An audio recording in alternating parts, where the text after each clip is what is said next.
2025 a été une année éprouvante pour notre pays. En ce moment précis où nous nous apprêtons à enjamber l'année 2025 pour aller vers l'année 2026, nos pensées doivent être tout entières tournées vers nos compatriotes de l'Est, qui vivent dans les territoires occupés par le Rwanda. Oui, la fameuse rébellion, nous savons que ce ne sont que des instruments de la mise en place de la politique hégémonique du Rwanda. Nous résistons, ce n'est pas facile, mais nous résistons. Mais nous devons résister mieux. Nous devons résister avec encore plus de volonté. Pour cela, la nation doit se rassembler autour d'un seul idéal qui est celui du patriotisme. Le patriotisme, c'est un sentiment gratuit, c'est un sentiment qui n'attend aucune récompense, sinon que la défense de la dignité. Défendons la dignité de notre pays.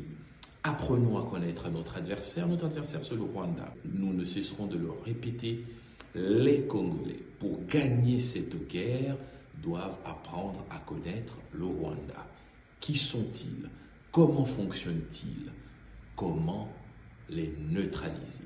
Pour retrouver notre intégrité territoriale, pour asseoir notre puissance régionale et pour nous imposer comme ce que nous sommes et ce que nous devions être, ça veut dire la première puissance de la sous-région et une des plus grandes puissances d'Afrique et une nation qui compte dans le concert des nations. Notre pays, c'est l'Arabie Saoudite de demain. Les perspectives, elles sont extraordinairement belles. L'avenir de l'humanité, la construction du monde de demain repose sur des richesses que nous avons. Il nous appartient à nous, Congolais, en conscience et en responsabilité, de nous mettre au diapason de la problématique. L'année 2026 qui commence doit être une année de concentration, une année de travail, moins de distractions, moins de perception facile des choses, mais prendre les problèmes à leur vraie dimension. Nous avons eu des victoires diplomatiques et une très importante, la signature de l'accord de coopération avec les États-Unis, qui permet à notre pays d'avoir le délai stratégique dont il a besoin pour que nos forces armées, qui sont en définitive le seul rempart sur lequel nous pouvons compter pour gagner, pour préserver notre dignité, pour que ces forces armées montent en niveau, montent en capacité sur le renseignement, sur la logistique, sur les sciences de la guerre, pour qu'ils nous représentent dignement et qu'ils défendent notre territoire. L'année 2026 doit être une année de travail, une année de concentration, une année de rassemblement. Le rassemblement des esprits et des cœurs vaillants de tous les Congolais. Nous ne pouvons pas laisser la question de la guerre être une responsabilité unique du gouvernement. Bien sûr, c'est leur mission. Bien sûr, c'est la mission du président de la République. L'intégrité du territoire, la protection de tous les Congolais. Mais puisque nous sommes en guerre, cela devient une question qui transcende la seule responsabilité des gouvernements. Ce qui veut dire, en d'autres mots, c'est une guerre qui ne concerne pas seulement ceux qui nous gouvernent. L'avenir du Congo nous concerne tous. Je suis un démocrate et nombreux parmi vous le sont. Les efforts, les sacrifices que nous, peuple congolais, avons consentis depuis plus de 20 ans pour instaurer un régime démocratique, malgré ses imperfections, qui nous offre des perspectives, ne peuvent pas être jetés par perte et profit au nom des ambitions égotiques de quelques Congolais perdus au bénéfice d'une nation qui, elle, a un schéma bien clair depuis 30 ans. Sortir du carcan de leur nation lilliputienne pour devenir une puissance régionale, et le Congo est un instrument qu'ils ne céderont pas, sauf si nous nous montrons faibles.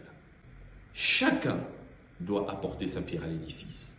Oui, nous ne pouvons pas tous gouverner, oui, nous ne pouvons pas tous être dans des fonctions, mais que cela ne soit pas une condition pour la manifestation du patriotisme. C'est la nation tout entière, rassemblée, révoltée, indignée, qui doit se mettre debout, pour que chaque soldat au front comprenne le sens du sacrifice suprême qui lui est demandé. Je meurs pourquoi? Pour récupérer Goma? pour récupérer Bukavu, pour protéger mes compatriotes qui vivent à l'Est. Mais en définitive, pourquoi? Parce que je suis fils d'un pays. Parce que ces terres, c'est notre héritage. Parce que ceux qui ne sont pas au front avec moi me montrent qu'ils souffrent avec moi.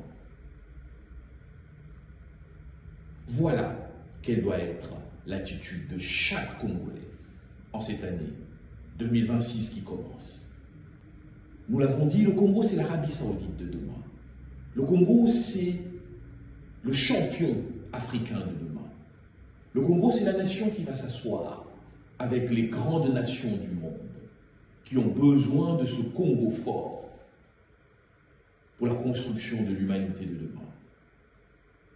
Les révolutions technologiques, la transition énergétique, la robotique, la transhumanité, toutes ces réalités qui nous semblent lointaines, leur réalisation se trouve dans ce que nous avons dans notre sol. Alors, Congolais, soyons prêts. Soyons dignes d'être les héritiers de Lumumba, de Kimpavita, de Simon Kimbangu et de tous ceux qui nous ont donné la fierté d'être Congolais. Parce qu'ils nous ont légué en héritage une terre, un comportement, une attitude, une perception de ce que nous sommes. Et c'est cela notre force. Pour l'année 2026, nous voulons des Congolais forts. Nous voulons un gouvernement encore plus fort. Nous voulons une verticalité encore plus affirmée, efficace dans la gestion de notre pays. Nous voulons une nation qui regarde les autres avec fierté et nous en avons les moyens. Moi, je demande, au nom du mouvement centriste, à tous les Congolais de rester concentrés sur la situation que traverse notre pays. Je demande à nos dirigeants de rester concentrés, de donner le meilleur d'eux-mêmes. C'est le mandat qui leur a été donné. C'est le mandat qui est celui du président de la République. Ce mandat détient une mission sacrée, celui de la protection. La protection, je dis bien le mot, de l'intégrité de notre territoire, qui transite par la conservation de notre dignité. Ne perdons pas espoir. Ne laissons pas nos ambitions, nos espérances de positionnement supplanter notre patriotisme. Soyons désintéressés et pensons Congo. Bonne année. Bonne année, une fois encore. Pensons Congo. Que l'année 2026 soit l'année du penser Congo. Je vous remercie.